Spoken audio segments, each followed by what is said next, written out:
Friends, welcome. My name is Tamara with Love in a Big World. My guest today is Margot Toppen from Chicago, Illinois with EduMotion.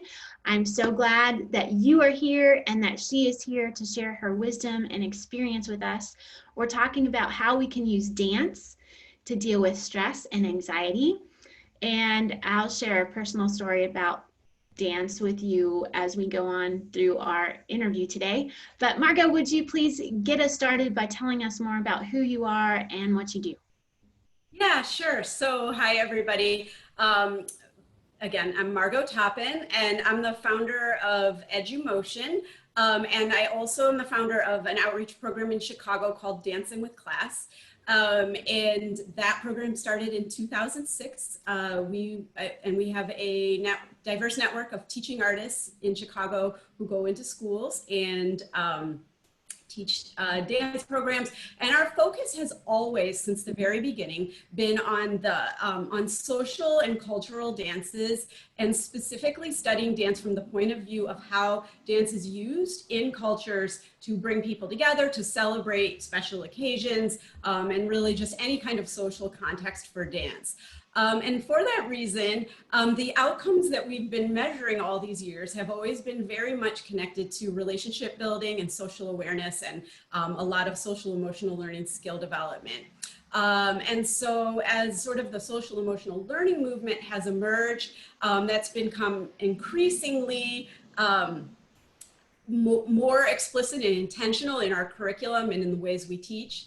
And then in my own journey, so I started myself as a teaching artist, I'm a practitioner first and foremost.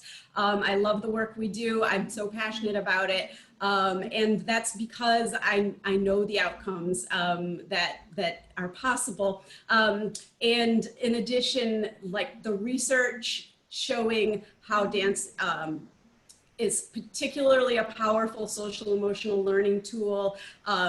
It has particularly strong outcomes for students of low socioeconomic status, for ESL students because of its nonverbal communication nature. And then then what we're going to talk about today, which is the scientific evidence that really explains why it's such a great tool we're going to focus on stress relief specifically today, but that it actually is a powerful tool for pretty much all the domains of social emotional learning.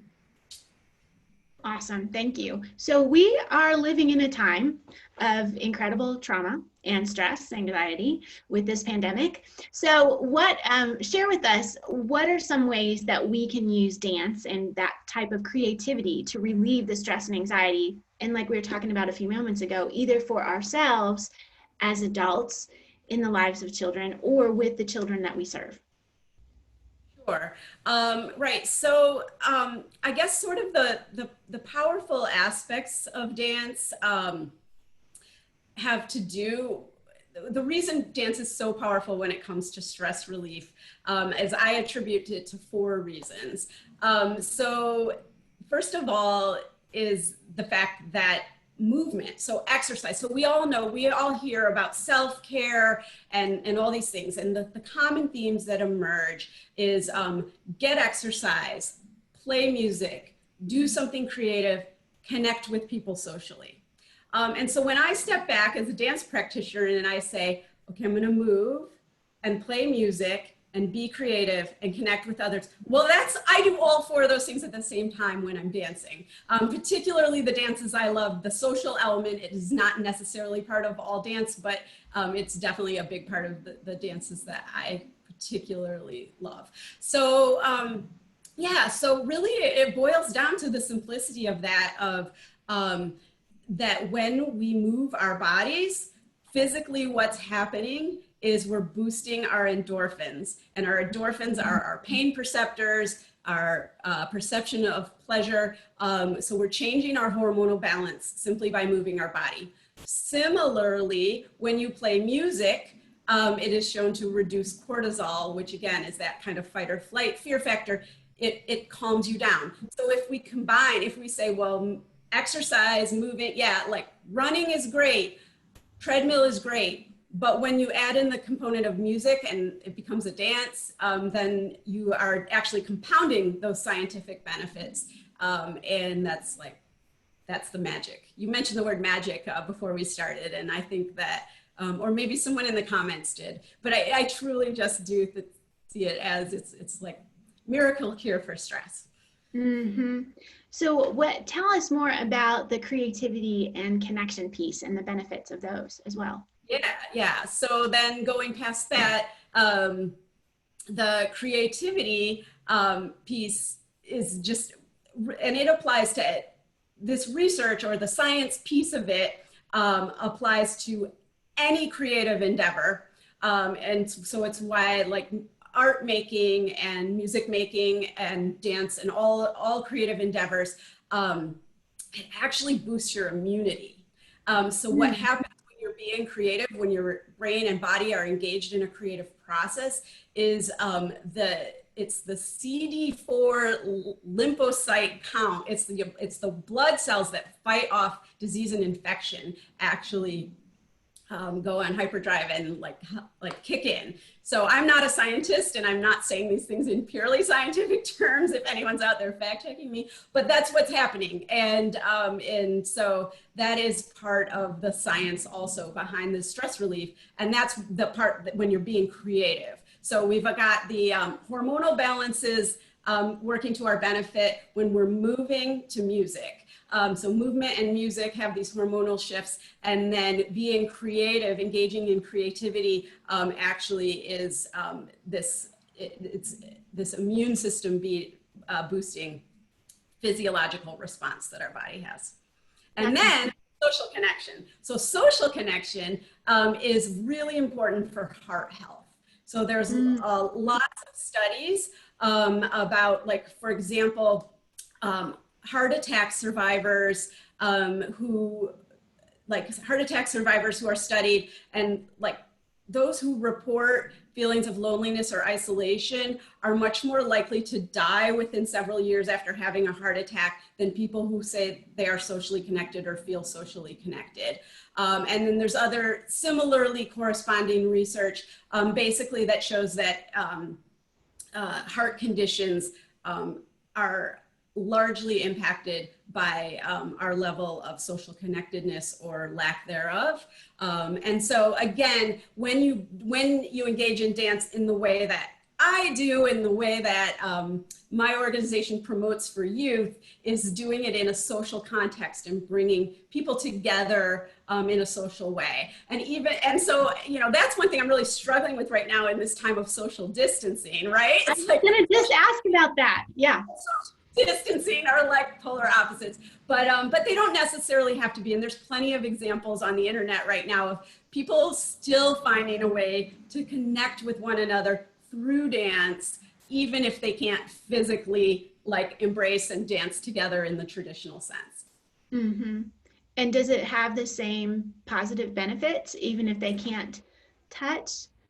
Well, I think that as far as that science goes, it's really about perception of feeling lonely or isolated versus not. So I think if we're still making human connection and having joy, I'm sure that the physical touch is also important. Unfortunately, we're going to have to just wait on that for a little while. But, you know, that I think that any degree of social connection we can do through the movement is better than none. That's awesome. Okay, so I know we've got some questions, and friends, we're going to continue to take questions. If you want to add your name and position to the chat, that's great, because that helps us have some context, because I want to dig in with some more questions. And I know we have a hand raised, so hold on to that thought for just a few more minutes. So Margot, here's some questions. What are your suggestions in this age of social distancing? How can we have that connection? Let's start there. And then I've got some questions about different ages and how this impacts us across the age span. Because like I said, we've got people teaching pre-K all the way up through 12th grade. And then of course, us as adults. Right. Well, so one thing in this time of remote learning, and since we're speaking to educators who are working in service to students, I think that finding ways to encourage students to engage with movement and dance with their families, to do something at home is a great place to start. My company EduMotion has been doing these learn at home lessons ever since the pandemic. On the edumotion.com website, educators can sign up. We have sort of a free content of Dance of the Month that goes on year round. The Learn at Home lessons is sort of our response to the pandemic. We're not sure if we'll be continuing to publish those. We're going to put a pause for the summer. We have some work to do to make sure our at-home learning experiences are well integrated with our in-school learning experiences. So, we've been kind of doing the knee-jerk response of just trying to put something positive out there in the past couple months. So we have some strategic work. But anyway, to get back to the question, our content is one option. Of course, there are lots and lots of other ways, but finding good resources to share. As far as personal self-care and connecting, a dancer in the Bay Area has put together a website called dancingalonetogether.org.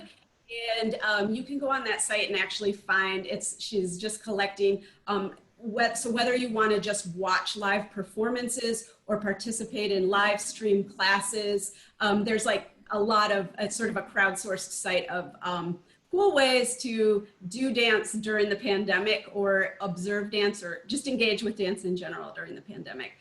So that's another resource that people could check out. Awesome. So Margot, will you be sure, please, to email me those resources, and then I can send them out to everyone in a follow-up email following the webinar? Yeah. That would be great. So you mentioned all of these benefits of dance. Getting exercises boosts the endorphins, playing the music reduces the cortisol, being creative boosts immunity, the connection increases our heart health, and that sounds like that's across the age span, correct? Yeah. So, I mean, especially like the heart health research is really focused more on adults and older people.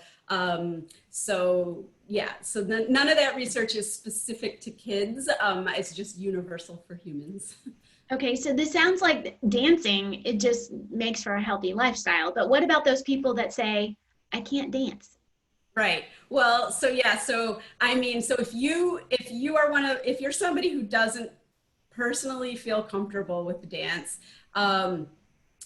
please don't let that be a reason that you don't bring the joy and benefits of it to students, or make it a potential, because there are so many resources that can put it in your classroom without you having to be the one like teaching dance steps. So that's kind of what our whole program is based on, is let's get more kids dancing.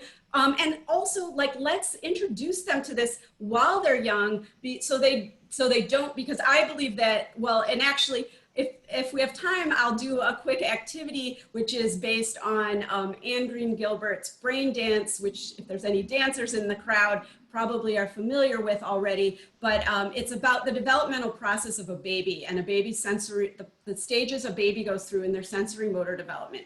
And babies instinctively move to music. Humans instinctively react to music in a way that makes their body want to move.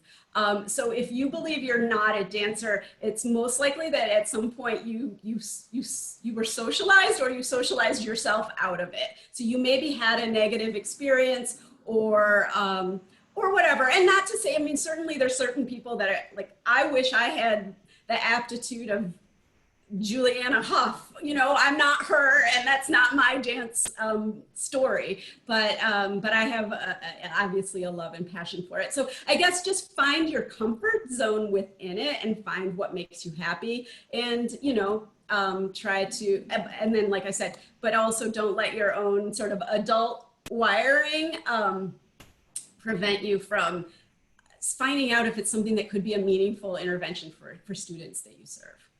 So what you're saying is, we were all born to dance. Yeah, I think so. That's awesome. I love that. And Celine I don't know if I'm saying your name right, I'm sorry. She just said, you can't dance and not make yourself happy. So what I hear you saying is like, we're born to dance, and dance is part of what makes us joyful. Well, yeah, and I go to workshops and conferences, and sometimes I'm lucky to be with PE teachers and dancers who are all ready to go. But sometimes I walk into a room of people in other categories, and I'm like, okay, I'm here to lead dance activity, team building activity, and they're like, what? And so where we start is we start like with the most basic of things, and here's what happens, begrudgingly they'll give it a try, they'll realize, okay, she's not asking me to do anything too hard or too threatening, and then I put the music on, and guess what? The stress starts to melt because the music came on. And then I asked them to turn and do something with a partner as an interaction. And there's like a fight or flight thing that passes over like deer in headlights. And then they look at each other and they smile and they laugh about what they're in for together. And suddenly we're having a party. And it happens every time, where we go from to like the whole room is partying. Like, I actually have this, like, I can get you there in 60 seconds. So I really that's the power of the stuff of music and movement. And it's kind of like if you go and exercise, if you work out, most people are not excited to go work out. They sort of force themselves to go work out.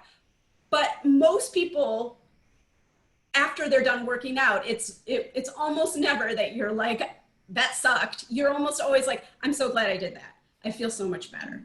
Yes. And I think it's the same phenomena. It's like every time we think about dance, if we're not a naturally excited about dance person, we might be a little like, oh, I'm not a dancer, I can't do this. But then with the right teaching and in a supportive and caring environment, with the right sort of ingredients, it's like, oh, wait, I just had fun. I did not expect to like that. And I really enjoyed it. And I feel like all my stress is gone, or at least some of my stress is gone. So that's like the kind of thing that I see over and over again. So it just makes me wonder, like, if we lived in a society where dance was just more of like, I've actually made jokes, like, imagine if Congress had to start every day dancing together, moon red all together, and then legislate. What kind of world might that be? I think it could be pretty magic. It would be very different than what we have right now, that's for sure. Mara Lee says, I was introduced to modern dance in middle school and learned so much about my body and connecting to others. So I can imagine, Margot, that introducing dance at different levels of development has increasing impacts in a positive way, right? Especially thinking about middle schoolers and all the changes of puberty. What's happening with your body. Can you tell us more about that and how that might be beneficial? Well, yeah, that's really interesting, because my organization, especially the programs I mentioned at the top, so in addition to our digital content program through EduMotion, we've been working for years and years going into schools, and we work with the full range of pre-K through 12th grade. And, so I do know the full developmental range really well. Schools that have really integrated dance, I said hi to, I'm going to keep calling her, my friend Gina is on the call right now. She's a dance teacher, a full-time dance teacher on staff at a Chicago public school. And I'm sure she could vouch for this, but schools that have dance at every grade level, that thing that happens in middle school, it's still there, but it's not as bad as like when we just get, when our organization, if they ask us to come in and teach middle schoolers who've never had any dance before, that's just a hard time because you're so self-conscious. I still think it's actually a really healthy and good developmental thing for middle schoolers to do. But when you see a school where kids have had dance all along and it's already built into their culture, it's just different, right? So it just shows that if we made this be like a normal, natural part of our culture that we all do all the time, and it's not kind of this unusual occurrence, that it doesn't have to be uncomfortable for anybody, even at your most uncomfortable stage of life, which for many of us is 7th grade. And I'm thinking too, I want to make sure that we have time to do that activity. I'm so excited about that. But I'm thinking about the history of societies, right? And even going back a couple hundred years here in America, dance was the form of entertainment. It was the way that people got together socially, right? And I feel like in so many ways, dance has been displaced by movies or television, gaming. And you're right. I mean, there's so many benefits to it, not just for people in general, but for the entire culture and how we can come together and build community, that sense of community that you're talking about. And it's been interesting to me to see a resurgence of the interest of dance over the last, I'd say 10 to 15 years since they've started more of the, all those dance competition shows on TV. There's been so much more attention to it. And I think you're right. I think we could have really good medicine for many of our societal ills if we would just introduce dancing and make it normalized. Like you're seeing in some of these schools, that it's not just this awkward end of the year or Valentine's Day dance, but this is part of the way we do school, part of the way that we interact with each other. Let's have a 5-minute dance every morning for our morning meeting. Exactly. And the great thing is, actually getting back to something I said earlier, equity thing, for if you have a lot of ESL kids, it's a nonverbal communication, and there's a lot of power in that. It shifts what is the most important part of how we're communicating right now. Here's another comment. Maybe because I'm Jamaican, I go to dance even with my students. They come in sad, I hug them, we listen to music, dance, and talk away the sad and dance into happy, which is beautiful. All about. So will you dance us into some happy, Ms. Okay, Martha? so I mentioned this baby developmental. So this is kind of like a science-based, it's really more of a physical body warm-up, but I thought it would be a fun thing to do on the webinar, for everyone to kind of just take stock of like how you feel right now, how you were feeling this morning, sort of where you were coming into today and coming into this session. And then I'm going to share, I made a few slides in case I forgot what I was doing today, but so this is something called the brain dance, and it was created by Anne Green Gilbert, who is sort of a forethought leader of creative movement and early childhood development through movement and dance. So that's actually her website, creativedance.org, if this brain dance resonates with you. But the steps you see outlined with the bullet points are what I'll kind of I'll put a little, I'm going to put on one of Tamara's songs and lead you through this. This can be done seated. So I'll kind of talk us through while I'm seated here, and then I'll put the music on and kind of lead us through it more actively. But you can literally do this with students even when they're at their seat. And it's an amazing thing to do before they take a standardized test. Or anything that requires a lot of focus. It really wakes up the whole body and engages all the different parts of your brain and body into your learning process. So it starts with a couple breaths. Those are nice and easy. The tactile piece, tactile means just tapping. So literally just tapping your body from head to toe. So starting with your head and your cheeks and your neck and your shoulders and your upper arms and the sides of your chest and around your back and down your legs. You can tap your feet out on the floor, and then you want to brush it off. And what this tactile stage does is it stimulates your nerves and your sensory motor system. And then the core distal part is going from small to large shapes with your body. So if you crunch in and make yourself tiny and then expand and breathe out, this is helping develop your self-awareness and your awareness of space. So it's sort of claiming your space and feeling how you take up space and relate to space. And then next we do, the next part is kind of for spine and spine to brain connection. So it's a head, moving your head in all the different directions and ways that your head can move. And then moving through your spine down to your tailbone. So you're moving, so again, it's kind of waking up that spine and also thinking about the rotations the spine can do both forward and back and side to side. And then we do upper and lower body. So isolating, if we thought about moving our body just from our waist up, anything and everything you can move from the waist up is fair game. And then flipping the switch on that and moving only your lower body. So I'm stamping my feet or kicking my legs and keeping my upper body relatively still. And then similarly, we isolate the sides of our body. So we move our right side leg and arm, and then our left side leg and arm.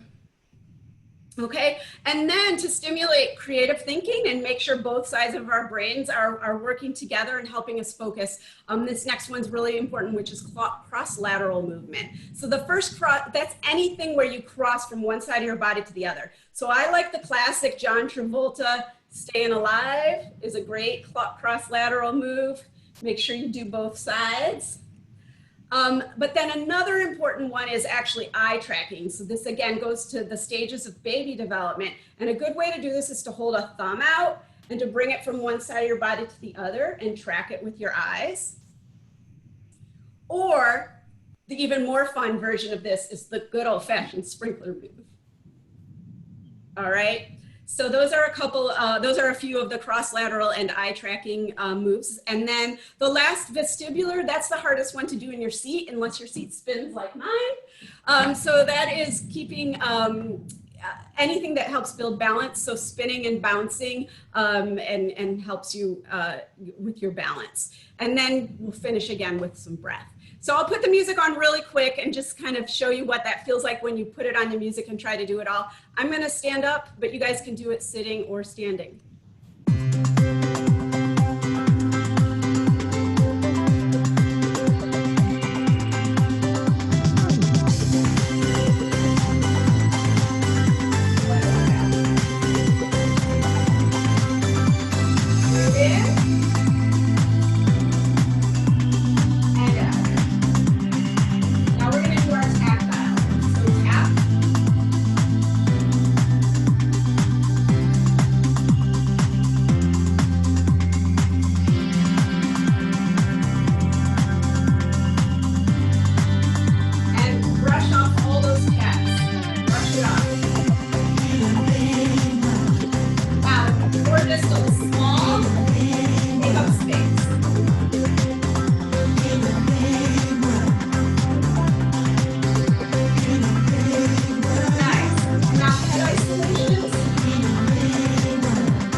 right, so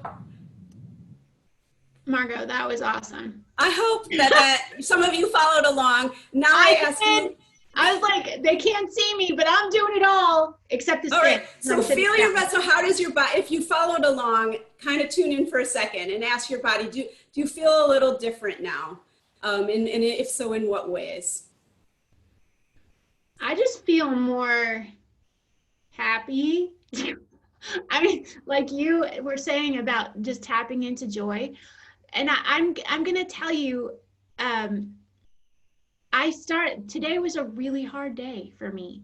I had some bad news yesterday, and that we've had a lot happening here in Nashville, and you all are what got me out of bed, to be honest. And so like to be at this point just a couple hours later going, hey, I can laugh and there's some joy. And I'll tell you, I was going to tell you a story, and I know we need to wrap up, but we'll stick around for a few minutes if that's okay with you, Margot, to take some questions. About 12 years ago, I was going through a divorce. And what helped me in that first couple years after the divorce was dance. I got it started in the swing dance community here in Nashville. I also got involved with ballroom and Latin. And that gave me something to look forward to. So I had that regular connection that you were talking about. And just being able to move in the moment and be caught up in the dance instead of thinking about all the other stuff, the trauma and stress of it all. And I really believe that is one of the keys that helped me through that difficult time in my life. And so when we decided to talk about this today, I was thrilled because I'm very grateful for dance and the role that it has played in my life.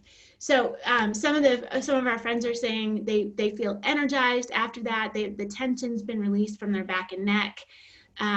It was fun. They feel like a little kid because they're dancing in their kitchen. I think that's so good. Like, we need to be able to let go of our preconceived notions of what it means to be an adult or to be an educator and have fun. This is awesome. Lots of fun. Yeah, I love all that. Yeah. And maybe we can export the chat here. And I know a lot of questions came earlier that we may not get to, but I'd be happy to help follow up post this seminar with anyone who asked a question that wasn't answered yet. Yes, so if you have any quick questions before we wrap up, that would be great. Feel free to ask them now. We will make these resources available. All of the links that Margot shared, I will be sending a follow-up webinar email to you with a link to our conversation so you can go back and revisit it, as well as all the websites that she's mentioned about EduMotion. I'll even include a link to download that Love in a Big World music. I don't know how many of you knew that that's how we all got started here with Love in a Big World, was bringing music to kids in schools and using that as a vehicle for teaching social and emotional learning, character education. So we'll include all that. Anything else, Margot? Last thoughts? No, I mean, thank you, Tamara, for inviting me to do this today. And thanks to everyone who joined us. It's really great. I am really all about making personal connections with people. So please don't hesitate to reach out to me if you want to after this, to find out more either about my work or anything we did today, or sharing any of the resources I mentioned. I'm happy to do that. Thank you so much, Margot. And thank you all for joining us all the way from Nova Scotia and across the country. We are glad that you tuned in. We love you. We will make it through together, and turn up that music. Do some more dancing in your kitchen. We'll see you next time. I'm Tamara. Hi, everybody. Thank you. Later. Bye-bye.